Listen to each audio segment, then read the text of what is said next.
কি আশ্চর্য, ছোট ছেলে বললো তুমি গাড়িটা থামালে না, আর বড়জন বলার সাথে সাথে গাড়িটা থামিয়ে দিলে। রে ওর হয়তো সত্যি সত্যি অসুবিধা হচ্ছে। ও, ছোট জনের আর অসুবিধা হয় না। আর তুমি ওকে চেনো না, ও কি যে কি করতে চাচ্ছে না চাচ্ছে ওটা ওই জানে, তুমি জানো না ওর সম্পর্কে। আশ্চর্য, এই বিষয় নিয়ে কেউ মিথ্যে কথা বলে? হ্যাঁ, ওর পক্ষে সম্ভব, বলা সম্ভব। আজব একটা লোক।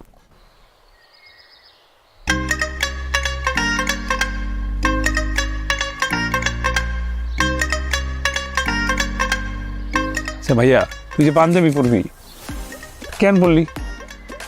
আর আব্বা বলছে এই জন্যই তো বসছি। আব্বা বলতো, তো আব্বা তোরে বলছে, এবার বলবি না কেন আব্বা তোর বলে নাই? আব্বা আমার কিছু বলে, সে তো খালি আমার ঝাড়ে।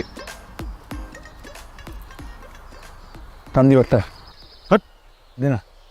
খাতো তুই। শোন আরফান, তোর একটা কথা বলি। বললা। দেখ, ধূমপান কিন্তু স্বাস্থ্যের জন্য ক্ষতিকর, ছেড়ে দে এগুলা। আমি জানি, এই যে প্যাকেটের মধ্যে লেখা আছে। হ্যাঁ,